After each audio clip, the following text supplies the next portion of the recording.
Hey ladies, so I know I missed Friday and I feel really bad, but I did have a video for it.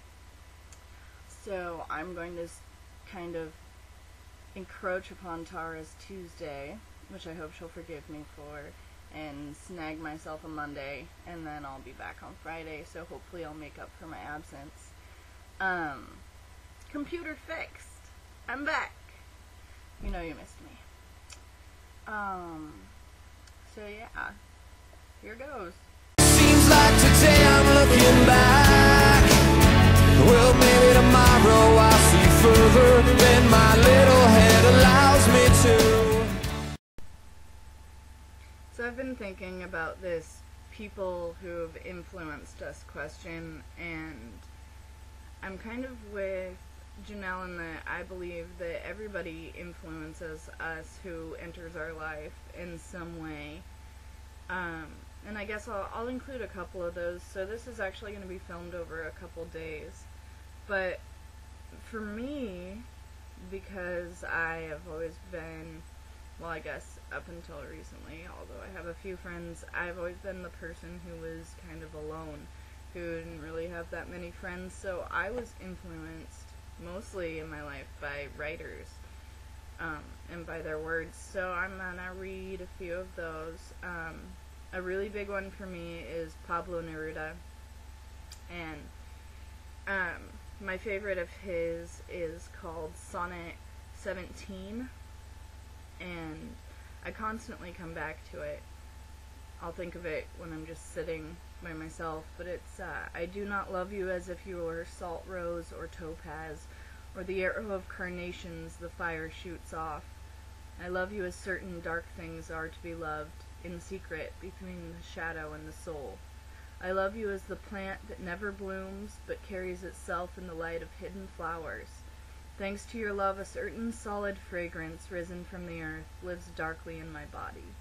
I love you without knowing how, or when, or from where. I love you straightforwardly, without complexities or pride. So I love you because I know no other way than this, where I do not exist, nor you. So close that your hand on my chest is my hand, so close that your eyes close as I fall asleep. Another one is Lucille Clifton. She wrote this amazing poem called Homage to My Hips. And it's, these hips are big hips. They need space to move around in. They don't fit into little petty places. These hips are free hips. They don't like to be held back. These hips have never been enslaved. They go where they want to go. They do what they want to do. These hips are mighty hips. These hips are magic hips. I have known them to put a spell on a man and spin him like a top. Another one would be Richard Brautigan.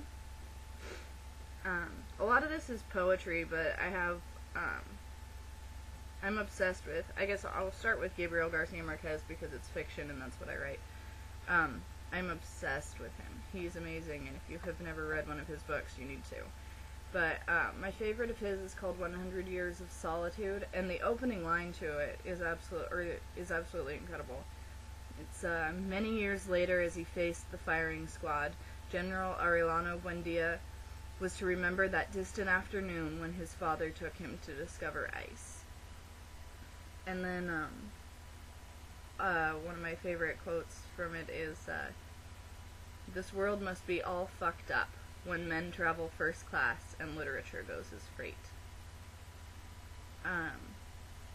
But, and just because this is just another one more for his writing style, but it's, Carmelia Montiel, a 20-year-old virgin, has just bathed in orange blossom water and was strewing rosemary leaves on Pilar Ternera's bed when the shot rang out. Aureliano Jose had been destined to find with her the happiness that Amaranta had denied him, to have 7 children and to die in her arms of old age. But the bullet that entered his back and shattered his chest had been directed by a wrong interpretation of the cards. That's how I'd like to write. And then 2 more. Richard Brautigan is hilarious. And also really deep, considering, I don't know, you should read him. Anyway, there's one called The First Winter Snow. says, "Oh, pretty girl, you have trapped yourself in the wrong body. 20 extra pounds hang like a lumpy tapestry on your perfect mammal nature. 3 months ago you were like a deer staring at the first winter snow. Now Aphrodite thumbs her nose at you and tells stories behind your back." He has a bunch of different ones.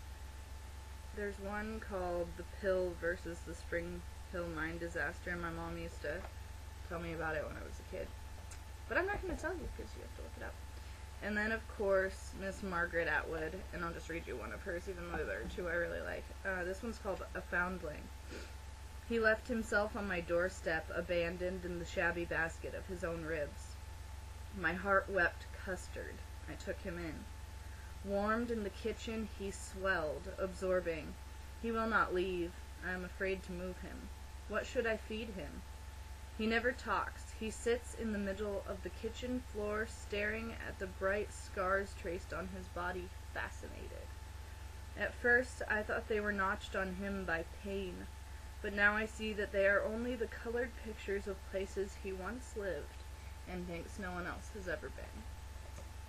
So those are my writers, and then I guess I'll show you a few people, and this is going to be yet another super long Meg video, so sorry. Okay, and last thing, I noticed that I left off a couple authors in that one. One is Stephen Crane, and I actually got one of my tattoos based on one of his poems, and the poem is, one second, it's on my wall. It is called In the Desert, and it's, "In the desert I saw a creature, naked and bestial, who, squatting on the ground, held his heart in his hands, and ate of it. I said, 'Is it good, friend?' 'It is bitter, bitter,' he answered, 'but I like it, because it is bitter, and because it is my heart.'" And I think that's like, possibly most of my life summed up right there. And I know there was another one that I wanted to. I keep all my favorites on my walls in these like cool little frames. They're like all special. But I can't find it right now. So, but that should be a good enough sampling for you to figure out my influences. So yeah, really long video, and I'm day stealing, but hopefully I made up for my absence. And I'm sorry for everyone that I, like, disappeared off the face of the planet. And, I don't really get to say I'll see anyone tomorrow, because that's not mine. Not really, I'm hijacking things. But yeah, I'll see myself again on Friday.